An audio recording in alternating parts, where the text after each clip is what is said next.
When I think of the 2025 Seattle Mariners, one turn of phrase comes to mind, and that's this: hope in one hand, spit in the other, and tell me which one fills up first.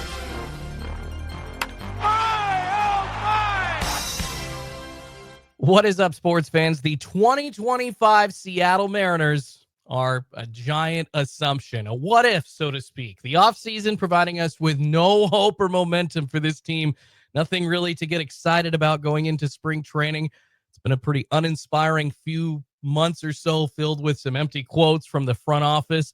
A lot of those more than actual roster moves. But hey, we are here. It is Wednesday, February 12th. Spring training is starting. Pitchers and catchers officially reporting today. Welcome on into Bleav In Mariners. I'm Jordon Schultz, more affectionately known as Schultz, a Pacific Northwest talk show host from Portland, Oregon. Welcome back to the podcast. Apologize for such a long layoff. Didn't really intend to be off through the entire off season, but just had some stuff going on the health front. Everything's great, but just wanted to make sure everything was good and had to focus on that and some stuff with the family. So making sure that everything's good there before I really get back in, sinking my teeth into this podcast, but excited to do so just as we start spring training. And we're going to get into a lot of anger from Mariners fans. There's a lot of those assumptions that I'm bringing up about this 2025 Seattle Mariners team and whether or not they can succeed despite ownership's poverty mindset.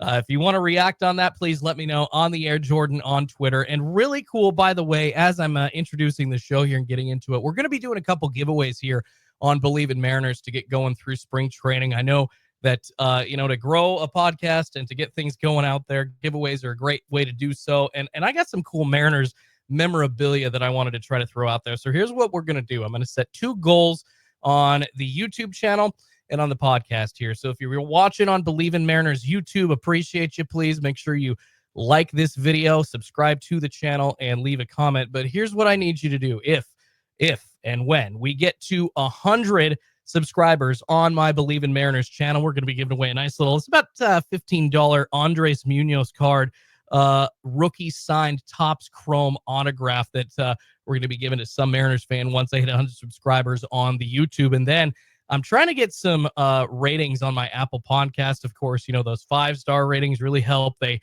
basically offer social credit and tell other people that the show's really good. So I'm trying to get to 100 5-star ratings on Apple Podcasts. I've got 4 right now, so I need 96 more. And you can see here on the Bleav In Mariners YouTube screen, I'm holding up an Edgar Martinez. It is pretty freaking sick. An Edgar Martinez 2019. It is a Topps Transcendent autograph, number to 25. I think those are going for anywhere around like 70 to 80, maybe $90, depending on where you can find them. So a legitimate prize for a legitimate ask from the Bleav In Mariners listeners. So basically giving away a couple of awesome cards with autographs on them. One, a rookie auto of Andres Munoz, and then the Edgar Martinez auto as well. But got to do a couple of things for me, please. Once we get to 100 subscribers on the YouTube, we'll run the giveaway for the Munoz card. And then once we hit 100 5-star ratings on the Apple Podcast service, we will give away the Edgar Martinez autograph card. And that's going to be exciting. I'll announce further details on how to enter. We'll probably do some kind of live stream or something like that, try to get people in and enjoy some time with each other, try to meet some other Mariners fans. That's really the whole idea of this podcast, is to create a community and then kind of join in on the community of Mariners fans that are already existing, really excited about what this team can do, but also really frustrated with what this team isn't doing. And then basically a great transition back into, after talking about this giveaway, what we're going to spend the rest of the episode talking about. We were discussing the poverty mindset that they've had throughout the offseason. I'll also react to the recent news. Brady Farkas of Sports Illustrated, got to get him on the podcast. Got to get him to talk about his take on Donovan Solano acting as a pivot point for Seattle from Justin Turner. I agree with him. I kind of thought that's what was happening all along, and it's frustrating. And we'll dive into that, and I'll give my take on whether or not Dan Wilson and Edgar Martinez really are the saviors of the organization. But let's get started off with the excitement level in spring training. How are you feeling? I mean, is it good? Are you optimistic at all for this Mariners team that basically looks the same? Is it fake optimism? Is it real optimism? I think that's a genuine question considering the lack of moves that Seattle pulled off during the winter months. For me, it feels like fake optimism. It feels like I love my Mariners. I love baseball, but I feel like I'm kind of being dragged, so to speak, to the ballpark, or at least my soul is, to watch this really hard, like very, very tough to watch, just draining kind of game week to week that the Mariners are probably going to play throughout this season unless they just hit at the top of all their projections. And we're talking 1 through 9.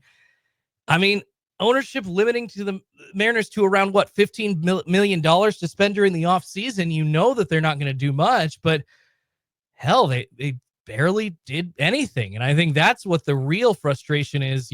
Seattle Mariners fans have seen Jerry Dipoto go from, going after Teoscar Hernandez via trade, going and grabbing some pieces. They at least had some money after they had cleared it up with the Robbie Ray trade last year to go get Mitch Garver in free agency. I mean, so you've seen in years past, even with the limited amount of money that the Mariners are spending, and I'll get into that in just a second, you've still seen Jerry Dipoto going for it or able to make some trades, so to speak, right? But man, there was just nothing there for the Mariners, at least with what their plans in their minds wanted to align with any of the free agents. I know that we've heard about the Carlos Santana debacle, and we can get into that here on the podcast, but I really think that this front office is sitting on a roster that they built with glue and popsicle sticks.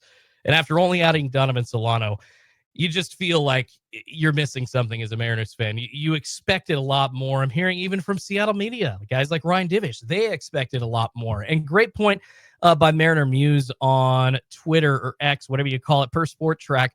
He says the Mariners are set to run a bottom half MLB total payroll for the 6th straight season. And if you look at the penny pinching history of the Mariners from year to year, they're going to be in the bottom half again, payroll this year. 2024, they were 17th, 23, they were 18th, 22, 22nd. The 21 season, they were 25th. And the 2020 season, they were 21st. You go back into the teens, 2019, that was the last year that they were actually spending a bungalow of money. They were 11th. And then 2018, they were 8th. So much better numbers as far as like salaries that you see on teams that are usually competitive, in the playoffs and getting to the World Series. But there was literally no money spent this offseason. We know what the Mariners' philosophy is, and that is to just be cheap. They can talk about wanting to win a World Series all they want, but they actually don't really care about winning a World Series or putting their money where their mouth is. And yeah, when we saw Jorge Polanco signed, my God, I just wanted to freaking cry. I mean, I'm not counting Jorge Polanco as an offseason addition at this point. I think it's better for my brain if I don't. He was already in my head as being on the roster last year, and that quote unquote money that they freed up by letting Polanco leave in free agency. It's the money they just turned around and spent back on him, right? They gave Donovan Solano, $3.5 million plus I think it's $1 million or $1.5 million in bonuses and incentives. So they spent almost no money on guys on guys other than the players that they had on the roster last year. They literally wanted nothing to do with any new players besides maybe 3. And we'll get into them. It sounds like Donovan Solano was 1, Justin Turner and Carlos Santana here in just a minute, because I do think that the fact that those players turned you down, that is a bad sign for the franchise. And I'll tell you why coming up here in a few minutes in the podcast. But the Mariners, basically, as we're talking about them being built on like popsicle sticks, right? Being built on glue, essentially built on hope, which once again, hope in one hand, spit in the other. Tell me which fills up first. I mean, let's just look at Jorge Polanco as a specific example. They're re-signing him, not to play second base, but to move him over to third. It's a position that apparently is going to be easier for him to play because he doesn't have to turn across his body to throw a double play. Hold on. Isn't second base usually filled with guys that don't have terribly strong arms? I mean, this is Major League Baseball. Obviously, they all can throw, but we're talking about a guy that's usually played on the right side of the infield having to shift to the left. He's only played, 22 games at third base in his entire career, and this is somebody that the Mariners are counting on not only to have an offensive rebound season after having a knee injury last year and going through surgery and hopefully improving on that front, but not only wanting him to have a rebound season offensively, but also playing stellar defense at third, because the Mariners' bats are so limited.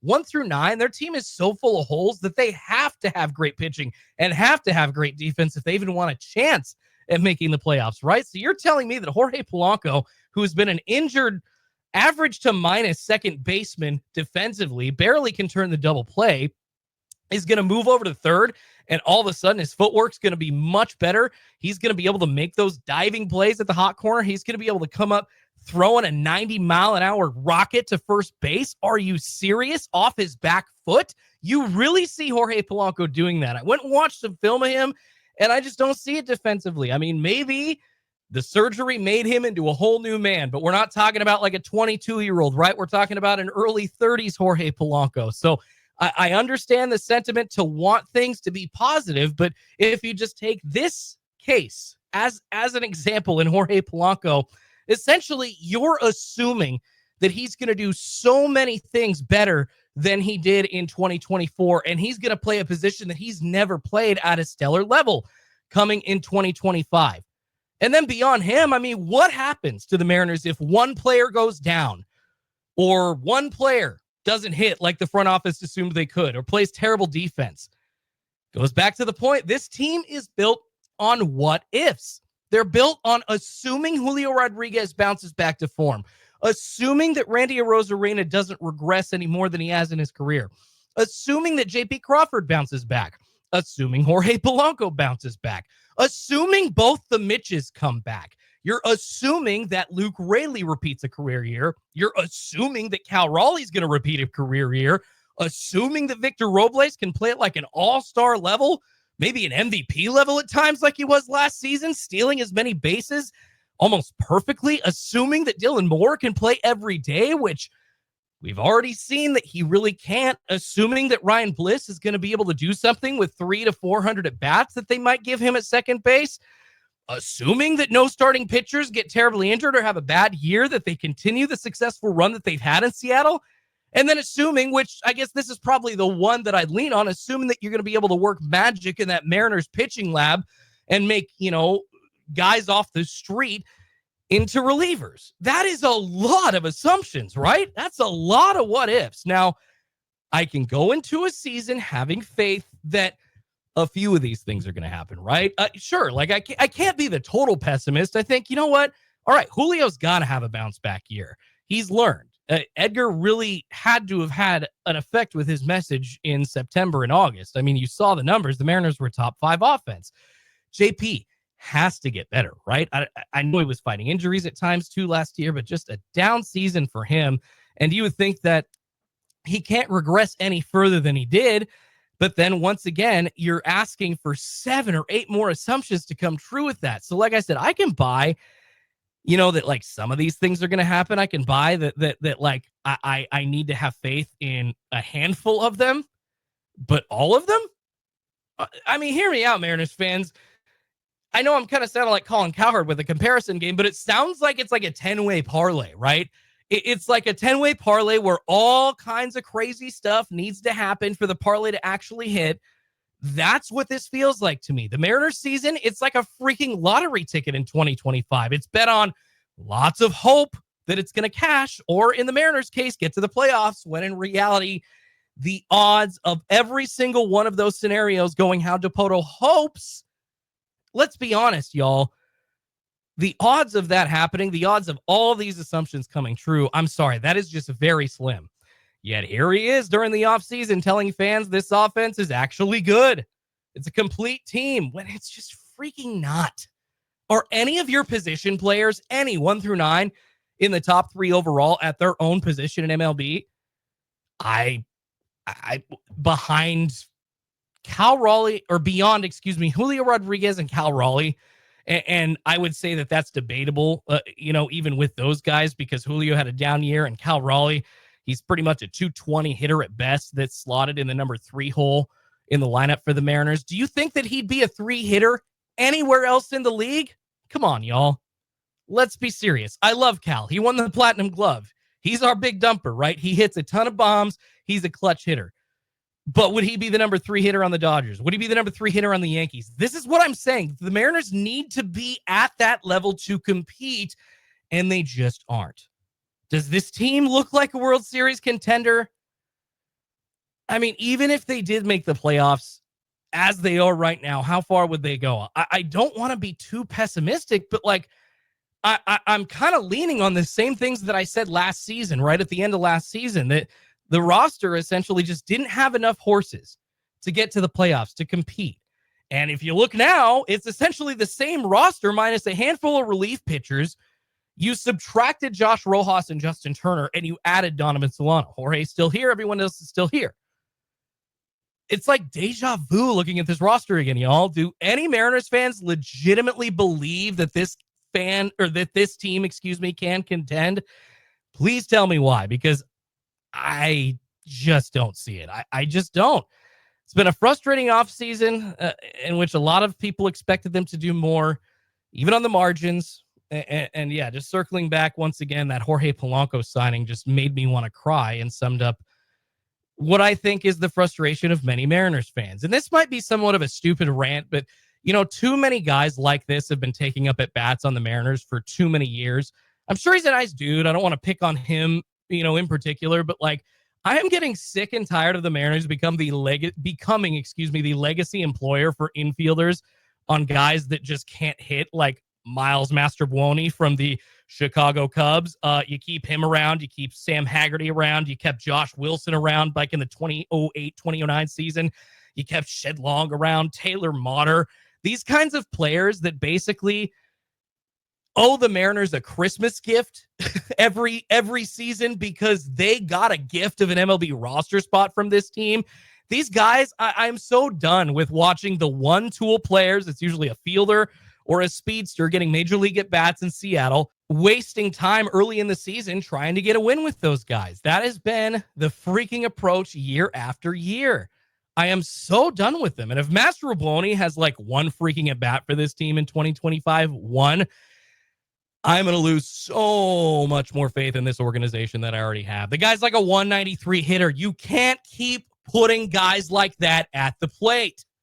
Just feels like a much lower low point for me as a Mariners fan than it was at the end of last season. I have just seen no change at all. We've heard about the prospects and selling the future. That's the cycle that I'm getting sick of. I'm tired of hearing about how there's players in the waiting that are going to make this team compete in a few years. Guess what? They don't have a few years. This window of talent at starting pitching, it's going to get super expensive in 2 seasons. Cal Raleigh's going to get super expensive. Do you think that he's going to want to stick around when he hits free agency after the Mariners have basically been talking about wanting to win a World Series but not actually doing anything? Talk is cheap. These players understand that. And even if Logan Gilbert and George Kirby were able to re-sign at decent amounts in Seattle, do you think they would want to? I mean, this organization has screwed up player acquisition after trade, after player meeting, after situation after situation. You botched the Justin Turner signing this offseason for some reason other than the fact that he probably just sees how cheap the Mariners are and ultimately doesn't want to deal with that and has other options that he can lean on. You see Carlos Santana declining the Mariners contract offer of more money plus a player option. So 2 years guaranteed essentially to Santana to go back to Cleveland to play at home. I mean, man, and then you shift to Donovan Solano as your backup plan. Roki Sasaki didn't even want to meet with the Mariners after they implied that they were so ready for their chance to sign him at that discount. But once again, it's another player who sees through their cheap organizational approach. He said, no thanks. Jerry, it's like you forget what you've said in past press conferences. I understand you're being pressed by ownership here, but just the things that you say, you and GM Justin Hollander both highlighting holes in the Mariners lineup at the end of last season, saying that there are specific pieces that you do need to go add. But now that it's spring training, you can't pull anything off. All of a sudden, you're giving a press conference that it's a roster that was already set in your mind. It didn't need anything else. Ugh. Man, that is just bass backwards. Being a Mariners fan is tough right now. It is a terrible sign for your organization when Japanese players don't even want to give the team with some of the richest Japanese culture and history in Major League Baseball a chance. Like, nope, you guys do not act at all like a team that I want to be participating in games with. And yeah, Roki Sasaki saw the Dodgers as winners and decided to go with them. And rightfully so. At this point, I can't blame him. I can't stand the way that my Mariners handled this offseason. And I just know that, once again, this is a year built on assumptions. And when you are not able to sign key guys, veteran impact guys, super important on your locker room. I'm sorry, Justin Turner is going to have way bigger of an impact on your locker room as a player, almost a faux player coach, guy that's won World Series, guys that's been in the playoffs multiple times as compared to Donovan Solano. I'm sorry. Justin Turner's a fun, outspoken dude. That's the kind of guy you need at 40 years old, offering a few hundred at bats, maybe 200 or 300, whatever you get out of him, and then kind of a faux coach. Donovan Solano is not that. And he can't play defense. So how are you going to platoon him with Luke Raley at first base when he literally is a minus defender? It's kind of the same problem you're having at the other end of the hot corner with Jorge Polanco. You're asking this guy that hasn't really played much of this position to play this position at a level that the Mariners essentially need to be elite because their bats are not. But then you ask one more question. Can Dan Wilson and Edgar Martinez make the bats work? Just like that last 6-week sample size of the regular season in 2024, where they missed the playoffs by one game. That's kind of what Jerry Dipoto and Justin Hollander and ownership are leaning on, that, hey, this team is right there. I beg to differ. I think that they are 2 bats away still from being there. And if they had 2 extra bats, if they went and signed a Christian Walker, if they went and got a Pete Alonso, if they added him and like a Tyler O'Neill this offseason or a Jurickson Profar, they would be in a position to compete for a World Series. But Jerry Dipoto, whether he thinks that he actually needs them or not, can't go get them.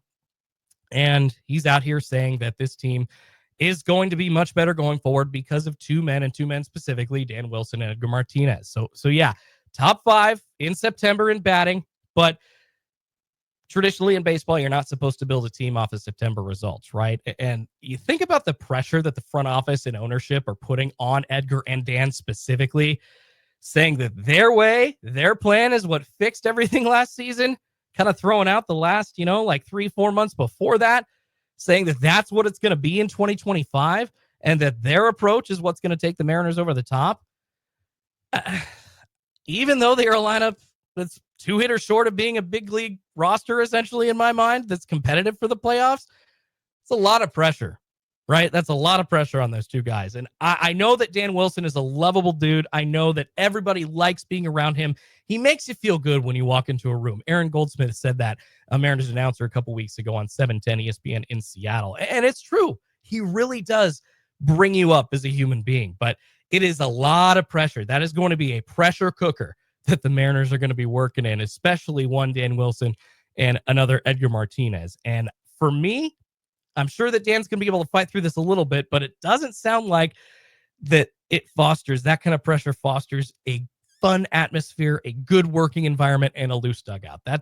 That's just me. And I feel like that's kind of why some of the Mariners losses happened last season, because, the vibe in the clubhouse just wasn't very good. And Scott Service was not able to connect with players. You talk about the messaging from Brant Brown and beyond that.